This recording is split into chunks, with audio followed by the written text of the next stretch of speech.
Hello friends, today we are going to study electric charge. Electric charge को discuss करने से पहले मैं यहाँ कुछ बेसिक कॉन्सेप्ट डिस्कस करना चाहूँगी, जैसे कि conservation of energy. Conservation of energy के बारे में हम सब जानते हैं। बेसिक सा एक कॉन्सेप्ट है कि energy neither be created nor destroyed, it's transform from one form to another. एक फॉर्म से, एक प्रकार से दूसरे प्रकार में चेंज हो जाता है, मगर वो ना ही कभी क्रिएट होता है ना ही कभी डिस्ट्रॉय होता है, और इसकी जो क्वांटिटी है वो हमेशा कांस्टेंट रहती है।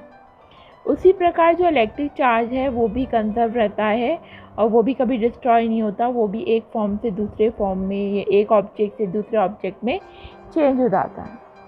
मगर before discussing conservation of electric charge, मैं डिस्कस करना चाहूँगी कि क्या होता है electric charge, what is electric charge और वेयर इट्स कम फ्रॉम।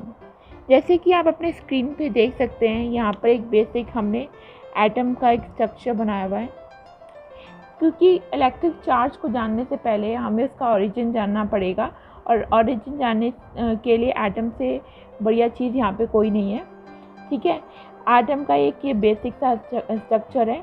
जो बीच में एक डेंस स्ट्रक्चर होता है उसे हम न्यूक्लियस कहते हैं, जिसको रदरफोर्ड ने डिस्कवर किया था। ठीक है, जो न्यूक्लियस का जो डेंस स्ट्रक्चर है, जो एटम का, जिसमें पूरा भार एटम का न्यूक्लियस पे ही होता है, तो उस पर जो पार्टिकल्स, सब एटॉमिक पार्टिकल्स पाए जाते हैं वो होते हैं न्यूट्रॉन और प्रोटॉन, और जो न्यूक्लियस को सराउंड करते हैं वो होते हैं हमारे इलेक्ट्रॉन। ठीक है, अब बात आती है कि इलेक्ट्रिक चार्ज से इन तीनों सब एटॉमिक पार्टिकल्स का या सब एटॉमिक पार्टिकल का क्या रिलेशन है। तो पहली बात, जो प्रोटॉन है उसका इलेक्ट्रिक चार्ज होता है, इलेक्ट्रॉन का इलेक्ट्रिक चार्ज होता है, मगर इसके नाम में ही है कि न्यूट्रॉन से न्यूट्रल नाम आ रहा है, तो न्यूट्रॉन की पे कोई चार्ज नहीं होता। तो हम यहाँ पे इस लेक्चर में न्यूट्रॉन के बारे में डिस्कस नहीं करेंगे, क्योंकि उसमें कोई चार्ज नहीं होता है। ठीक है, एक और बात है जानने की जो इम्पोर्टेंट है कि प्रोटॉन, एक प्रोटॉन में उतना ही चार्ज होता है जितना कि एक इलेक्ट्रॉन में होता है। वन प्रोटॉन का जो चार्ज है, जो वन प्रोटॉन का इलेक्ट्रिक चार्ज है, वो इक्वल होता है किसके,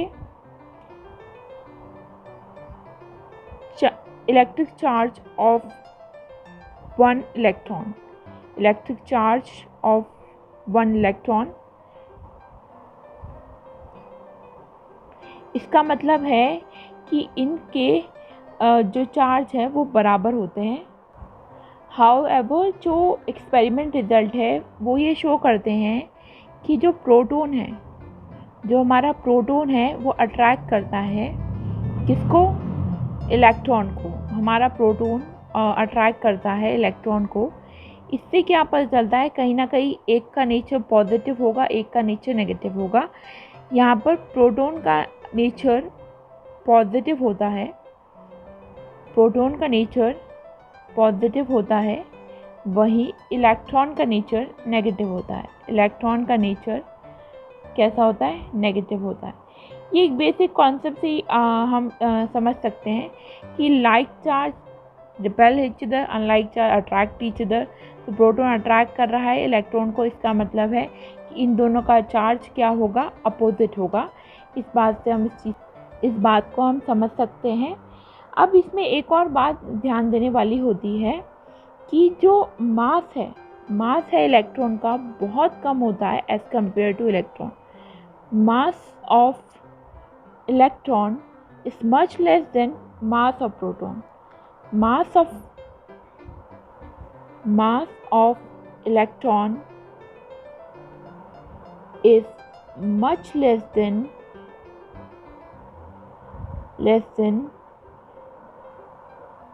mass of proton, मगर बट इनका जो चार्ज है वो सेम रहता है, चार्ज की जो क्वांटिटी है वो सेम रहती है, charge remain constant.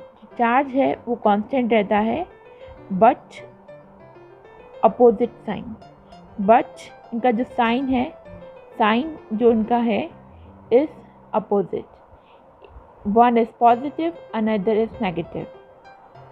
Electric charge also transfer in same exact वे, जैसा कि एनर्जी ट्रांसफ़र होती है वन फॉर्म से वन लोकेशन से दूसरे लोकेशन पे, वैसे ही इलेक्ट्रिक चार्ज भी ट्रांसफ़र होता है सेम एग्जैक्ट वे में। जो क्वांटिटी ऑफ चार्ज है वो भी कांस्टेंट रहती है जैसे क्वांटिटी ऑफ एनर्जी।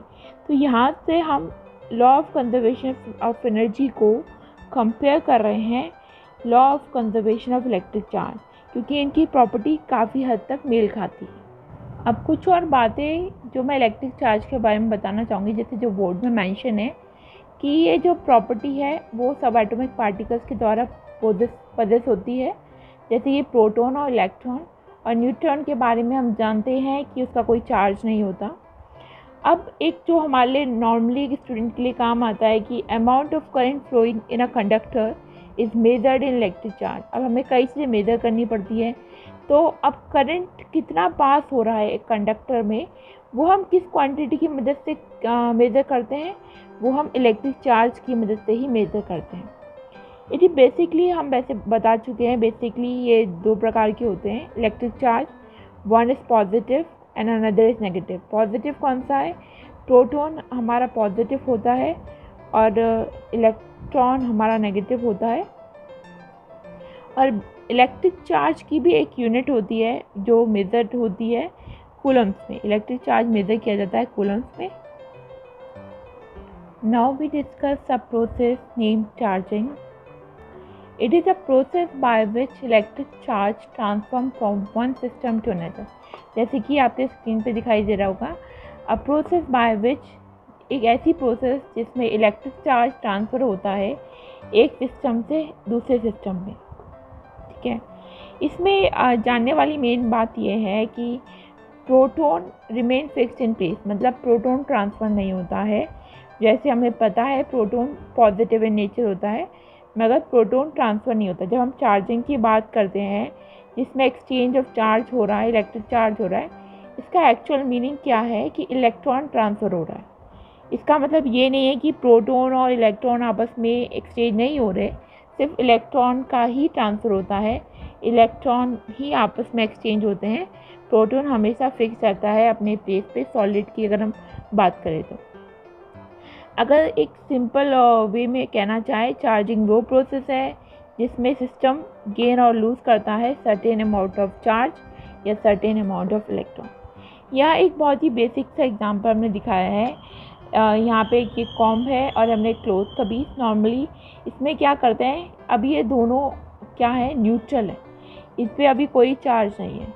हम अगर इसमें आपस में रब करेंगे तो क्या होगा कि जो हमारा कॉम्ब है वो नेगेटिवली चार्ज हो जाएगा और क्लॉथ हमारा पॉजिटिवली चार्ज हो जाएगा। कैसे कि जो क्लॉथ से कुछ इलेक्ट्रॉन है वो ट्रांसफ़र हो जाएंगे किस में, कॉम्ब में, जो इसे कॉम्ब को नेगेटिवली चार्ज बना देगा और क्लॉथ को पॉजिटिवली चार्ज बना देगा, क्योंकि उसने क्या किया है, पॉजिटिवली चार्ज बना देगा क्योंकि उसने इलेक्ट्रॉन को लूज़ किया है। मतलब कि इलेक्ट्रॉन को लूज़ करना आपको पॉजिटिव इन नेचर बनाएगा, पॉजिटिवली चार्ज बनाएगा, और गेन ऑफ इलेक्ट्रॉन आपको नेगेटिवली चार्ज बनाएगा। मगर एक बात ध्यान देने वाली बात है कि टोटल चार्ज रिमेन कांस्टेंट।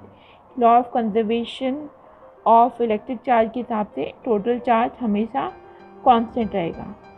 अब इसमें कॉम चार्ज हुई है या नहीं हुई, तो इसको आप क्या कर सकते हैं, कोई न्यूट्रल चीज़ या कोई पॉजिटिव चीज़ यूज़ करके, जैसे कि इसके चारों तरफ अभी इलेक्ट्रॉन इसने गेन कर लिए हैं, तो आप क्या कर सकते हैं, जैसे कुछ पीसेज ऑफ पेपर यूज़ कर सकते हैं, क्योंकि वो न्यूट्रल होंगे या आप कह सकते हैं पॉजिटिव इन नेचर होंगे। और लॉ होता है unlike charge attract each other, तो ये पीस ऑफ पेपर अट्रैक्ट हो जाएंगे कॉम में, तो इससे ये हमें पता चलेगा कि कॉम पॉजिटिवली चार्ज हो गई है। सबसे पहले आपको क्लॉथ के साथ कॉम को रब करना है, फिर कॉम आपकी नेगेटिवली चार्ज बन जाएगी, क्लॉथ आपका पॉजिटिवली चार्ज बन जाएगा। अगर इस चीज़ को वेरीफाई करना है तो आप कुछ पीसेज ऑफ पेपर का यूज़ कर सकते हैं और ये अट्रैक्ट कर लेगा उन पीसेज पेपर को, क्योंकि प्रॉपर्टी होती है चार्ज की कि unlike charge attract each other. That's all for today, thank you very much. अगर आपको कोई क्वेरी है, अगर आपको और इस बारे में कुछ जानना है तो आप कमेंट सेक्शन में कमेंट कर सकते हैं। Thank you very much.